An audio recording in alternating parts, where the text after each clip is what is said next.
आज जब हम अपने घर के बाहर निकलते हैं उस समय पे हमें बहुत सारे ऐसे चेहरे देखने को मिलते हैं जो कहीं ना कहीं हमारी घृणा के पात्र होते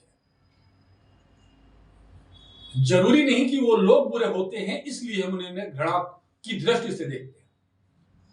उनका पहनावा ऐसा होता है, उनके बाल, हेयर स्टाइल ऐसी होती है। कई बार हमें ऐसा भी कह सकता हूं कि वो उतनी गंदी अवस्था में होते हैं कि उन्हें देख के कहीं ना कहीं हमारा मन विचलित हो जाता है। हम देखते हैं लेकिन हमारा ध्यान वहां कुछ समय के लिए होता है और हम अपना ओपिनियन देके वहां से निकल जाते हैं। लेकिन क्या कभी आपने ऐसा सोचा है कि कोई ऐसा वर्ग है, कोई ऐसी संस्था है जो केवल और केवल उसी वर्ग को लेके काम करती है? अगर कोई विक्षिप्त होता है, मानसिक तौर पे सही नहीं होता, तो इस सेवा संस्था के द्वारा रेस्क्यू करके उस व्यक्ति को एक सही जीवन देने का कार्य किया जाता है।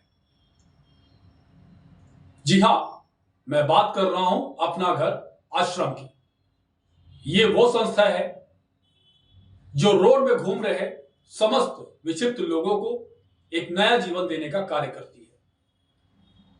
उन्हें एक बार फिर अपनी पुरानी जिंदगी पे लौटने का मौका देती है। और आज शख्सियत के इस प्रोग्राम पे अपना घर आश्रम के संचालक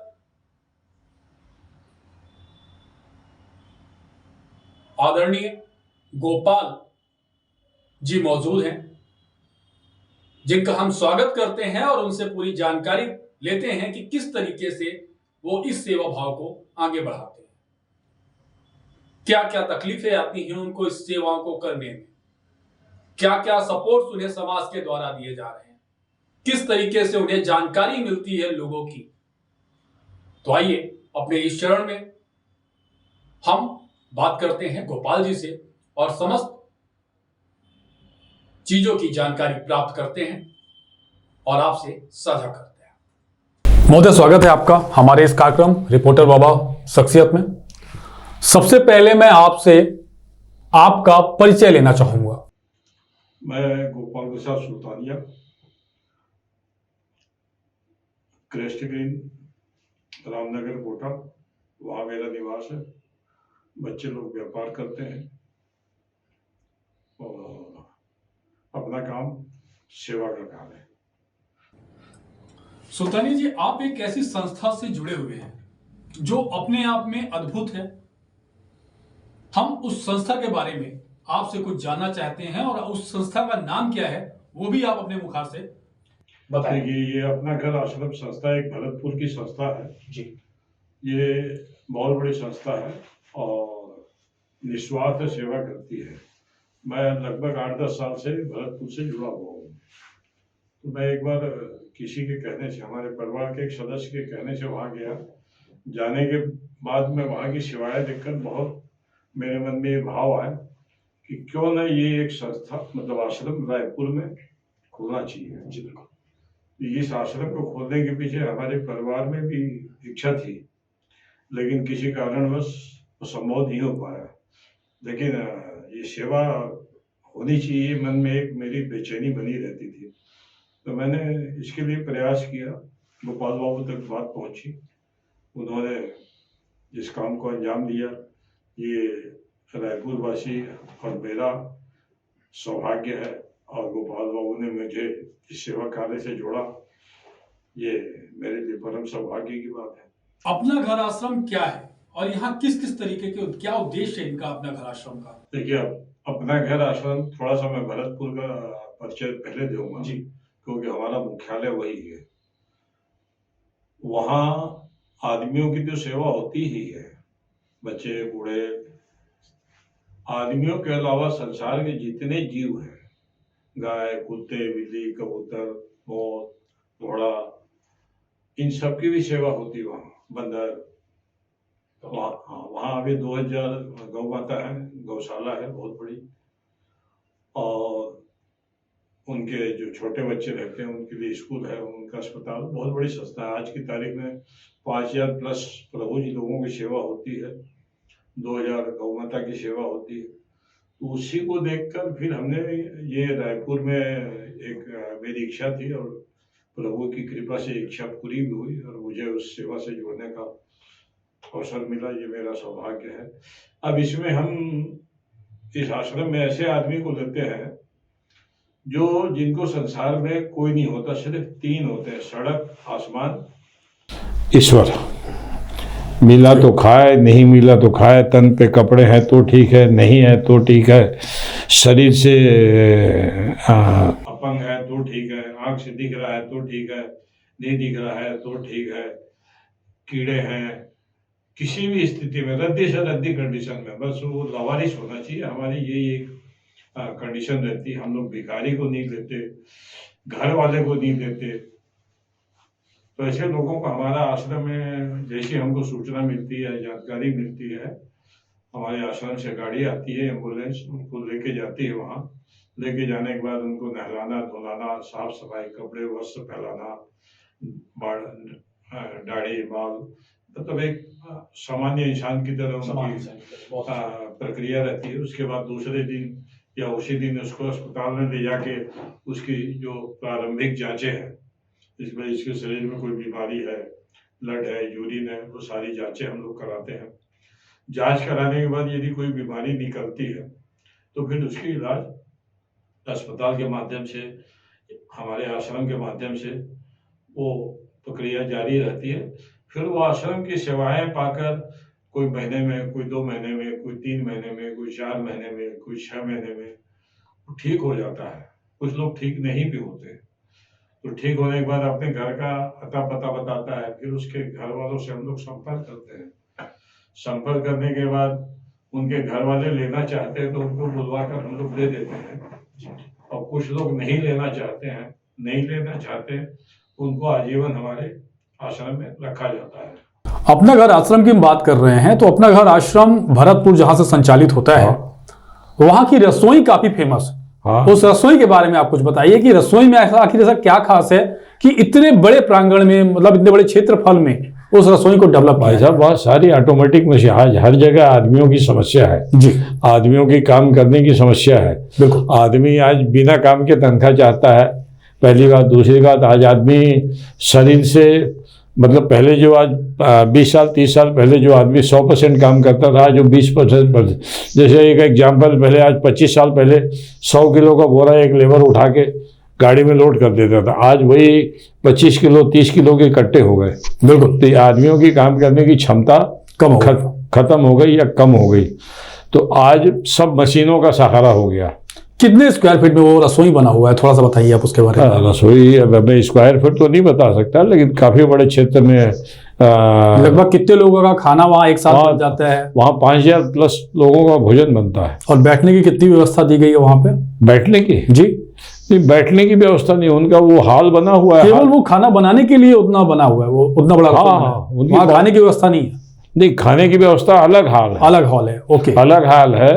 एक दूसरा जो वार्ड है, जहाँ जहाँ वार्ड में प्रभु जी लोगों का निवास है, वहाँ भोजन वहीं ले जाया जाता है। तो जो भरतपुर वाली आपकी संस्था है, वहाँ पे हॉस्पिटलिटी भी खुद वहीं पे बनी हुई है, आश्रम के अंदर है, या अभी वहाँ पे भी अपन? सब आश्रम के अंदर, बहुत बड़ा, बहुत जैसे एक सबसे पुराना आश्रम इनका 5 एकड़ में है जी। उसके बाद दूसरा एक आश्रम इन्होंने 18 एकड़ में बनाया। अभी तीसरा आश्रम जो बन रहा है, 400 करोड़ की लागत है उसकी जी, वो लगभग 70-80 एकड़ में बन रहा है। तो उसका पहला चरण पूरा हो चुका है, दूसरा चरण अभी फरवरी में 25 फरवरी को उद्घाटन है उसका। ये 5 वर्षीय योजना है उनकी जी। तो बहुत बड़ी, विदेशों से पैसा आता है, विदेशों से तो लोग बिना देखे, मतलब वहाँ देखो, अमिताभ बच्चन के पास लोग जाने के लिए सालों मोबाइल में कोशिश करते हैं कि कैसे हमारा नंबर लग जाए, अमिताभ बच्चन के केबीसी में हमको चांस मिल जाए।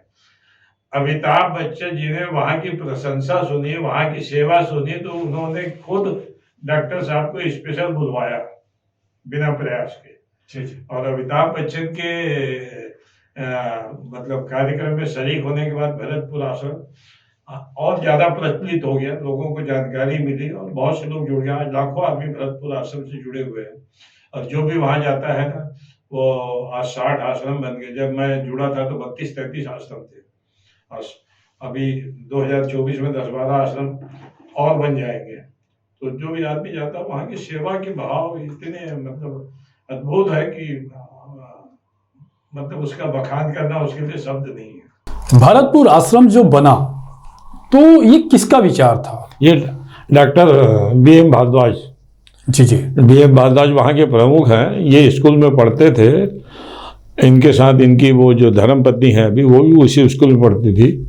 और स्कूल में पढ़ने के बाद डॉक्टर साहब ने बचपन में मतलब ऐसे लोगों को तड़पते देखा, परेशान होते देखा, तो उनके मन में भाव आया, तो ये अपने घर से इस काम को शुरू किए। और इनकी जो धर्मपत्नी है, धर्मपत्नी भी इसी सेवा भाव की थी, तो इन्होंने फिर ये एक दोनों आपस में शादी कर लिए। शादी करने के बाद ये इन्होंने एक संकल्प लिया कि हम अपने संतान पैदा नहीं करेंगे। अच्छा। हाँ, संतान पैदा करने से क्या होता है, फिर आपको संपत्ति, संतान, इसके मोहजाल में आप फंस जाओगे। जी इनकी सेवा नहीं हो पाएगी, जो हमारा उद्देश्य है। बहुत अच्छा। निश्चित बात है, ये हर आदमी के साथ है, आप भी जुड़े हुए, मैं भी जुड़ा हुआ। बिल्कुल। तो उन्होंने संतान पैदा नहीं किया, यही हमारी संतान है, यही हमारा परिवार है, ये समझकर वो सेवा करते हैं। उनके विचार, उनकी बातें सब सुनोगे तो अद्भुत। लगभग क्या उम्र होगी भरद्वाज जी की? डॉक्टर साहब की 50-52 साल के होंगे। मतलब अभी कहा जाए तो उम्र में आपसे छोटे ही होंगे वो। है, हाँ छोटे हैं। और इतने बड़े विचार रखते हैं, इतने बड़े विचारों के साथ उन्होंने अपना जीवन चला। मैं तो आज इनको साक्षात ईश्वर का स्वरूप मानता हूँ। और है आज आपके घर में एक आदमी बीमार हो जाता है तो आपका पूरा परिवार जो है डिस्टर्ब हो जाता है। कैसे करें? 2-4 दिन तो शर्मा शर्मी आदमी उसकी सेवा देखभाल करता है, उसके बाद तू पड़े रह किनारे में, दवाई खा, बस इतनी होती है। दिख गए तो कैसे हो आप, पूछ दिए। बाकी आज सेवा काम आसान नहीं है भाई साहब, पैसे खर्च कर देगा आदमी, सेवा नहीं कर सकता। सेवा नहीं कर सकता। और सेवा ईश्वर बहुत कम लोगों को देते हैं। जीवन में कभी कोई अवसर मिलता है निस्वार्थ सेवा, निश्चित आप लोग किया करो। जैसा कि आपने बताया कि अभी तक अपना घर आश्रम की 60 इकाइयां हैं, कार्यरत है। तो लगभग कितने जिलों में हैं और मतलब किन किन राज्यों में? पूरे हिंदुस्तान में है। पूरे हिंदुस्तान में, फिर चाहे साउथ हो, चाहे वेस्ट हो, चाहे नॉर्थ हो, सब जगह। इवन नेपाल में भी है एक, बहुत को, काठमांडू नेपाल में भी है। अभी तक रायपुर में कितने लोगों को आपने इलाज के दौरान ठीक किया? अभी लोगों को इलाज करने का सौभाग्य मिला? रायपुर में हम लोगों ने लगभग 135 प्रभु जी का रेक्सू किया है। जी। उसमें 30 के आसपास ठीक हो गए, अपने घर चले गए। बहुत कुछ लोग ठीक है लेकिन उनके घर वाले लेना नहीं चाहते। जी। वो हमारे आश्रम में रहेंगे, जब उनके घर वाले लेने आएंगे तो उनको दे देंगे। तो जब घर वाले लेने आते होंगे तो क्या आप लोग उस समय पे कोई जैसे कहते हैं ना, अनाथ बच्चे को कोई लेके जाता है, कोई उसको अडॉप्ट करता है, तो उस समय पे हम कुछ फॉर्मेलिटी कराते हैं उनसे? हाँ, उसकी तो क्या कुछ वैसी फॉर्मेलिटी आपकी प्रक्रिया होती है ना? प्रक्रिया भाई बाद में आप इससे फिर उसी कंडीशन पे बाहर ना निकाल दो, प्रक्रिया होती है। वो उनके देखो, वो आपकी चीज है, वो आप फिर उस कंडीशन में निकालो, वो उसका भाग्य है, वो हमारा विषय नहीं है। ओके, हमने आपको ठीक करके दे दिया, इसके बाद आपकी और आपके परिवार की जिम्मेदारी उसको कैसे रखना, क्या करना है, समझे? नहीं होगा तो उसका भाग्य है, उसको आप और हम क्या कर सकते हैं हमारे आश्रम। एक बार मैं आपसे और पूछना चाहूंगा कि जैसे हम रोड पे निकलते हैं, रोड पे आज दिन हम देखते हैं कि बहुत सारे लोग विक्षिप्त कंडीशन में दिखते हैं, पागल कंडीशन में दिखते हैं। ऐसा देखने में लगता है कि वाकई जैसा अभी आपने कहा कि जिनके ऊपर लोग थूकते हैं, थूकते हैं, देख के थूक देते हैं किनारे में। तो ऐसी ही लोगों को आप यहाँ से लेके जाते हैं, रेस्क्यू करते हैं उनका, जो रद्दी से रद्दी कंडीशन में है, अपंग है, अपाहिज है शरीर से। अब जैसे हमारे आश्रम में एक आदमी का 2 पैर नहीं है। जी। ये कहीं भी मलमूत्र कर देंगे, कहीं कुछ भी। एक आदमी हमारे आश्रम में कैंची से एक आदमी के सिर में कैंची मार दिया, एक आदमी तस्वीर में सिर मार दिया, उसके पूरे चेहरे में खून हो गया। तो ये किसी भी समय कोई भी हरकत कर सकते हैं। जैसे अभी मैंने आपसे जीएनएम की बात की, आपने महिला जीएनएम देने की बात की, उस महिला के साथ कुछ भी हो सकता है, अभद्रता हो सकती है। हाँ, नहीं, तो ये जो आपके इस तरह के लोग हैं, तो इनका इलाज कराने के लिए आपके यहाँ पर्सनल डॉक्टर होते हैं या आप इन्हें नहीं, हम किसी डॉक्टर की जरूरत नहीं पड़ती हमको। जी। इनको मुख्यतः ज़्यादा से ज़्यादा कोई चोट है लगा हुआ है तो उसका देखो ड्रेसिंग होती है, दवाइयाँ होती है, जी जी, वो हमारे आश्रम में सुविधा है, वो हम लोग कर देते हैं। अब कोई किसी के साथ कोई ज़्यादा समस्या है तो बाजू में अस्पताल है, रिम्स अस्पताल वाले जी। हमको निःशुल्क सेवा देते हैं, वो कोई चार्जेस नहीं लेते, दवाई के पैसे देते हैं लेकिन और अस्पताल का कोई पैसा नहीं लेते। बहुत अच्छा। तो वहाँ हम लोग उसको भर्ती करा देते हैं, भर्ती करके इलाज कराते हैं उसका। आप अपने आप को लगभग आज पूरे सेवा भाव में आपने झोंक दिया है, आप समाज से क्या अपेक्षा रखते हैं? समाज से यही चाहते हैं कि आपको यदि कोई सेवा का अवसर मिलता है तो जरूर करना चाहिए, और सेवा का लाभ कब कैसे मिलता है इसकी आप कल्पना छोड़ दो, आगे बहुत अद्वितीय है। समाज में जहां मैं बात कर रहा हूं आपसे कि समाज से आपकी जो अपेक्षा है उसका एक कारण ये भी हो सकता है कि जहां पे आपने अपना पहला शब्द कहा कि समाज के लोग ही उन लोगों के ऊपर थूकते हैं, तो क्या समाज के उन लोगों को ऐसा कार्य करना चाहिए या आपको फोन करके उन्हें बताना चाहिए कि आप यहाँ पे रेस्क्यू करिए? नहीं, यदि ऐसे लोग हैं तो हमने इसका जगह जगह प्रचार कर रखा है, फ्लैक्स लगवा रखा है, स्टिकर लगवा रखा है, और भी मीडिया के माध्यम से हम लोगों को जानकारी देते हैं कि भाई ऐसा कोई आदमी हो, और इसकी सूचना भी आती है। सूचना आने से हम लोग उनको लेके भी जाते हैं। और समाज में सब तरह के लोग हैं, कोई किसी को खिला के खुश होता है, कोई किसी का खा के खुश होता है। बहुत अच्छा। तो ये समाज की प्रक्रिया है, इसको आप और हम बदल नहीं। कोई थूकता है थूकना रहे, किसी के मन में भाव है नहीं ये संकट में है, इसको तकलीफ है, इसको आश्रम भेजना चाहिए, वो सहयोग कर देता है। तो इसमें आप और हम कुछ नहीं कर सकते, वो उसकी इच्छा के ऊपर निर्भर करता है।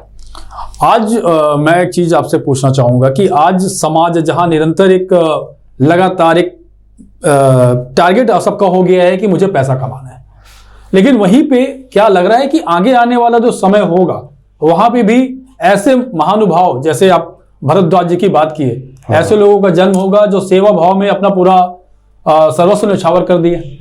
ये देखो, ये होता रहेगा। ये संसार में अच्छाइयाँ और बुराइयाँ, आज अच्छाइयाँ ज़्यादा है, बुराइयाँ कम है। जी बिल्कुल भाई 100 आदमी 100 में 98 आपको अच्छे मिलेंगे, 2 ही आदमी गलत मिलेंगे या 4 आदमी गलत मिलेंगे। आज इसीलिए संसार चल रहा है, और सेवा भावी करना, ये सब संसार में हर तरह के लोग तो जन्म लेंगे। आज विवेकानंद जी जन्म लिए, बड़े बड़े संत जन्म लिए, ये सब तो प्रक्रिया चलते रहेगी। ऐसा कुछ नहीं है कि अच्छे लोग कल नहीं आएंगे, बराबर वो हाँ आना जाना लगा रहेगा। भाई दुकानें आज खुलती है, बंद भी होती है, कोई फेल होता है, कोई आगे बढ़ जाता है। 2 भाई की दुकान है, एक भाई की दुकान खूब चल रही है, दूसरे भाई की नहीं चल रही।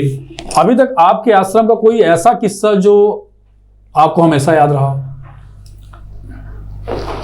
याद ही है बस, ऐसा कोई विशेष या कोई ऐसा विशेष मरीज जो आपके यहाँ बड़ी गंदी अवस्था में आया हो और बहुत अच्छी अवस्था में गया हो? नहीं, अच्छी अवस्था में ही जाता है, गंदी अवस्था में तो फिर उसकी मृत्यु होती है। जी जी, और इलाज के बाद उसको नहीं संभल पाता तो उसकी मृत्यु होती है। और हमारे आश्रम से जो भी आदमी जाएगा वो गुड होने के बाद ही हम लोग उसको छोड़ते हैं, उसके पहले तो छोड़ने का प्रश्न नहीं होता। अभी आपका जो आश्रम है यहाँ पे, तो उस आश्रम की स्थापना कब हुई? ये 30 मार्च 2023। अच्छा, मतलब हाल ही में हुई है अभी? हाँ, ये अभी इसी साल उसका उद्घाटन हुआ है। जी जी। लगभग अभी तक आपने जो मार्च 2023 से अभी तक लगभग आपने कितने लोगों को बताया कि यहाँ इलाज पा चुके हैं? 130 लोग इलाज किया हमने। जी जी। 30-35 करीब वापसी हो गए। अच्छा। 5 लोग की मृत्यु हो गई। जी। अभी 100 के आसपास हमारे 102 कल थे, 100 के आसपास हमारे आश्रम में है। और कितने स्टाफ है उनकी देख रेख के लिए? स्टाफ? जी, स्टाफ करीब 21-22 स्टाफ है वहाँ अभी हमारे। जी। तो यहाँ पे जो स्टाफ होता है वो स्टाफ किस टाइप का होता है? सब सैलरी बेस होते हैं। नहीं, मतलब सैलरी नहीं, उनका मतलब क्या क्या कार्यों के लिए वहाँ पे स्टाफ रखा जाता है? जैसे वार्ड में जो प्रभु जी रहते हैं उनको नहलाना धुलाना, भोजन कराना, उनकी बर्तन की साफ सफाई, वार्ड की साफ सफाई, टॉयलेट की साफ सफाई। वार्ड के बाहर के प्रभु जी होते हैं, सिक्योरिटी गार्ड है 2, बगीचे के लिए एक माली है, ऑफिस के लिए 2 आदमी है, एक प्रभारी है, एक उसका असिस्टेंट है। जी जी। ऑफिस की सफाई के लिए एक बाई है, रसोई में 3 आदमी है।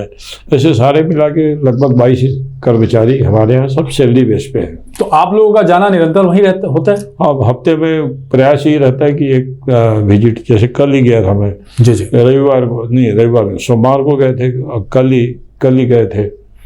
तो अचानक कभी भी किसी के साथ प्रोग्राम बन जाता है और हफ्ते में एक प्रयास रहता है कि हम लोग वहाँ जाएं। बाकी मोबाइल से करीब करीब मैनेजमेंट हो जाता पूरा होता है।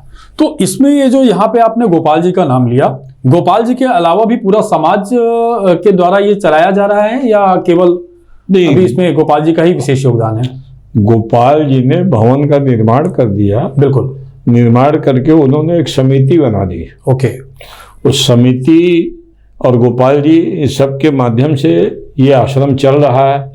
अब जो आश्रम के खर्चे हैं, वो खर्चे जो हैं, जो भी आश्रम को देखने जाता है या आश्रम के विषय में सुनता है, तो किसी की इच्छा होती है वो दे देता है, नहीं इच्छा होती कोई बात नहीं। हमारे आश्रम में पैसा मांगने का कोई, इसमें गवर्नमेंट की तरफ से कोई सपोर्ट आपको? हम मांगते कुछ नहीं ना, गवर्नमेंट से मांगते ना कुछ नहीं, मांगते किसी से कुछ नहीं जी। हमारी जो समस्या होती है वो समस्या हम लोग सभी आश्रम में, हमारे हिंदुस्तान के सभी आश्रम में ठाकुर जी को हम लोग संदेश चिट्ठी लिखते हैं। एक बोर्ड बना दिए हैं, हमको रसोई में आटा चाहिए, दाल चाहिए, मैदा चाहिए, पेट्रोल चाहिए, जो भी वो आवश्यकता होती है वो हम लोग लिख देते हैं। तो वो कोई ना कोई ठाकुर जी भेज देते हैं और उसके माध्यम से पूरी हो जाती है।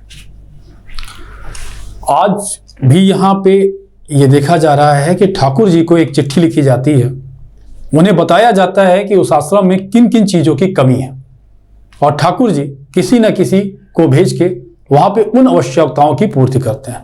ऐसा कहना है सुल्तानिया जी का। और इसके अलावा जैसे बहुत सारी कई बार कुछ प्रॉब्लम्स आई होंगी, कई बार आप भी, आज आपकी भी एज हो रही है, आपको भी कई बार लगता होगा कि कहीं ना कहीं एक कभी कुछ ऐसा लगा कि मतलब अपने आप को आपने टेंशन में पाया इस काम को करके? नहीं, ऐसा कुछ नहीं है। देखो, जिंदगी है तो समस्याएं रहेंगी। जी बिल्कुल। और समस्याएं हैं तो उसका समाधान भी है। तो ऐसा कुछ नहीं है। सेवा का काम करना मतलब तलवार की धार में आप चल रहे हो। जी बिल्कुल। ये पहले आपकी मानसिकता होनी चाहिए। आपके जीवन में समस्याएं आएंगी। नहीं, आपका तो जैसे देखिए, लोग अलग अलग तरह की सेवाएं करते हैं। कोई गौ सेवा करता है, कोई वृद्धाश्रम खोलता है, कोई अनाथ आश्रम खोलता है, लेकिन आपका जो आश्रम है वो डिफरेंट आश्रम है। बिल्कुल अलग, क्योंकि वहां कहीं ना कहीं जानो माल का खतरा भी है। हाँ, है ना। क्योंकि वहां जो लोग जा रहे हैं वो विक्षिप्त हैं, उनको पता नहीं कि वो क्या कर रहे हैं, किसके साथ क्या कर दें, उन्हें जरा भी जानकारी नहीं है। अरे वो तो भोजन करते करते बलमूत्र कर देते हैं भाई साहब, भोजन के स्थान पे। अभी 4 दिन पहले जिसके दोनों पैर नहीं थे वो मल करके दीवार में छींटा मार रहा है, मल का। बड़ी विचित्र स्थिति होती है ये। किसी के साथ कुछ भी मतलब अप्रिय घटना कर तो वहां पे आपको अक्सर स्टाफ का आने जाना लगा रहता होगा? हम अभ्यस्त हैं इस मामले में। अच्छा, अभ्यस्त हैं हम। ये पहली मानसिकता बना के चलते हैं और उनके ऊपर गर्म नहीं होते। तुम ऐसा क्यों कर दिए, उसको समझाते हैं। क्योंकि उनमें बुद्धि नहीं है ना, मानसिक उनकी ठीक नहीं है। बिल्कुल, वो तो छोटे बच्चे से ही बस जैसे छोटे बच्चों की हर गलती माफ होती है, बस यही एक सिद्धांत है उसका। उनको आप प्यार से समझाते हैं, मान जाए ठीक नहीं। तो कभी ऐसा नहीं होता कि जैसे जो आपके वहाँ पे बहुत सारे लोग आपने बोले आते रहते हैं, विजिटर्स आते रहते हैं वहाँ पे, तो कभी उनके द्वारा कोई ऐसा एक्सीडेंट तो नहीं हो गया कि कभी कोई एक्सीडेंट हुआ उनके साथ? नहीं, विजिटर के नहीं, कर्मचारियों के साथ होते हैं। अच्छा, जो वहाँ रहते हैं। तो क्या इन्हें वहाँ बंद कमरे में रखा जाता है या खुले परिवेश में किया जाता है? बहुत एक हॉल है, काफी बड़ा हॉल है। उसमें करीब करीब 140 बेड की व्यवस्था है जी। 150-140 बेड। उस बेड में इनकी रहने की टॉयलेट बाथरूम बना हुआ, वही भोजनशाला है, काफ़ी बड़ा आंगन है। उस आंगन में इनको बाहर नहीं जाने देते। कुछ तो ऐसे लोग भी होते होंगे इसमें सुल्तानिया जी जो थोड़ा सा ज़्यादा डेंजरस होते होंगे, वो धीरे धीरे। तो उनके लिए कुछ अलग अलग का सिस्टम? उनके लिए दवाई का डोज होता है। अच्छा, दवाई के डोज से इनको मतलब सामान्य बनाते हैं। ओके। दवाई खाने के बाद फिर ये जो आक्रोश जो भाव होते हैं ना, वो दब जाते हैं। अच्छा, तो लगभग ये दवा का असर कितने दिन में चालू हो जाता होगा? तो सुबह शाम दोनों टाइम दवाइयाँ चलती हैं इनकी। तो लगभग एक हफ्ते में क्या अपना असर चालू कर देती है?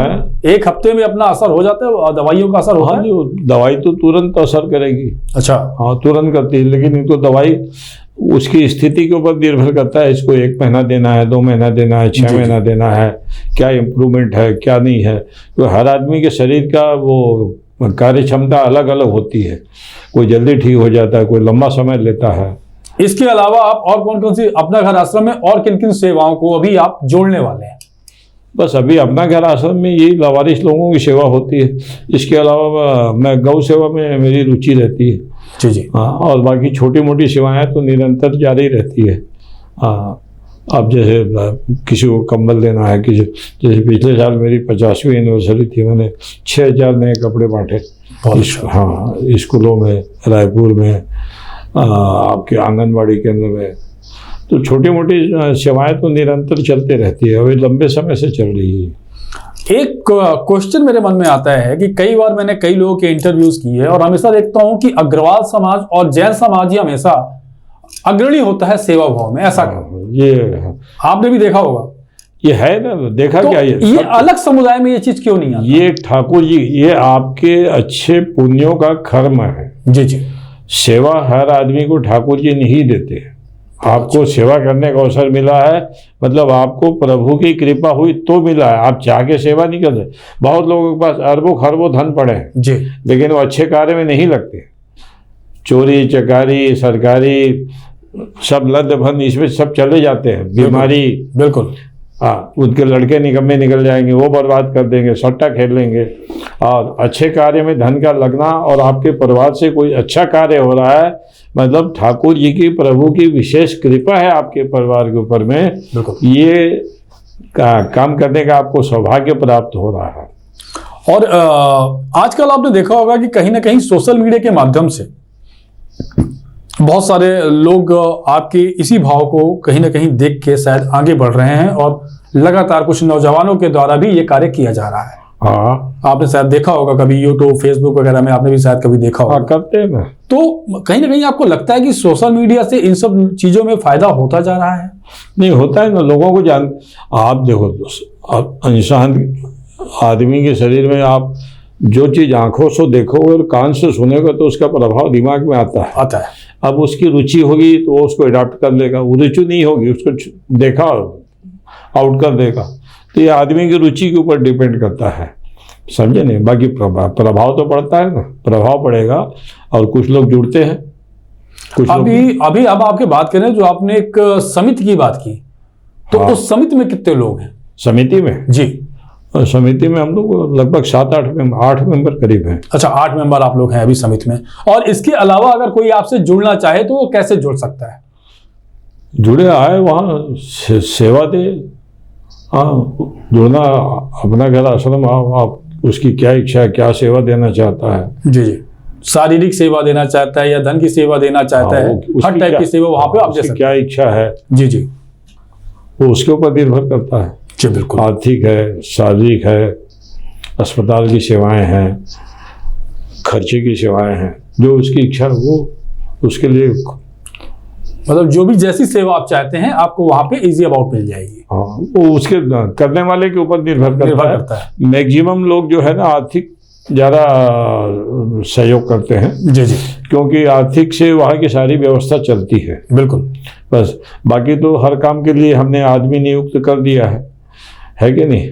उसके बाद भी आपको पोछा लगाना है, जाइए आप पोछा लगाइए। आपको बर्तन धोना है, धोइए। आज जैसे अमृतसर गुरुद्वारे में बड़े बड़े लोग जाते हैं, बर्तन धोते हैं, लोगों के जूता साफ करते हैं, झाड़ू लगाते हैं, पोछा लगाते हैं। तो ये आपकी श्रद्धा के ऊपर में, आपकी श्रद्धा है। अगर रास्ते में आपको कोई ऐसा व्यक्ति मिलता है जो शारीरिक रूप से विक्षिप्त है, जिसे देख के आप उसके सामने खड़े होने की भी हिम्मत नहीं करते, या कहीं ना कहीं आपको ऐसा एहसास होता है कि इस गंदे आदमी के पास हम भला क्यों खड़े, तो आपको एक छोटा सा कदम उठाना है। और उस छोटे से कदम में मात्र आपको एक फोन कॉल करना है, जहां अपना घर आश्रम की टीम उसको रेस्क्यू करके उसको एक सही जीवन देने का कार्य करती है। तो अब हमें किसी भी विक्षिप्त आदमी को देख के उससे मुंह मोड़ने की जरूरत नहीं है। हम उसकी कहीं ना कहीं मात्र एक फोन करके उसकी मदद कर सकते हैं। तो जुड़े रहिए रिपोर्टर बाबा के साथ और हम मिलवाते हैं आपको अगली चरण में अपनी नई शख्सियत से और फिर आपके लिए कुछ नया लेके आते हैं। हरे कृष्णा। अपने घर आश्रम से जुड़ने के लिए 2 सहायता नंबर दिया हुआ है। जिस किसी को जुड़ना हो अपने घर आश्रम से सहायता नंबर पर आप फोन करके बातचीत कर सकते हैं।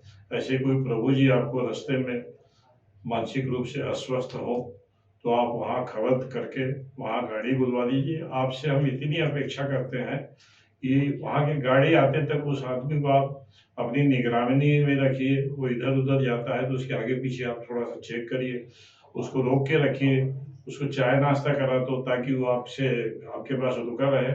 और गाड़ी ले जाने के बाद आपकी जिम्मेदारी खत्म हो जाती है, फिर आश्रम उसकी अपनी प्रक्रिया चालू रखता है। हरे कृष्णा, राधे राधे। सेवा ही जीवन का सबसे बड़ी पूंजी है।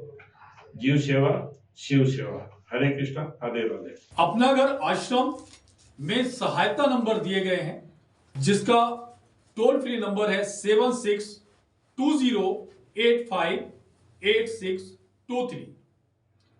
लगातार दूसरा नंबर 8517808888। आप इस नंबर पर कॉल करके किसी भी असहाय व्यक्ति की मदद कर सकते हैं।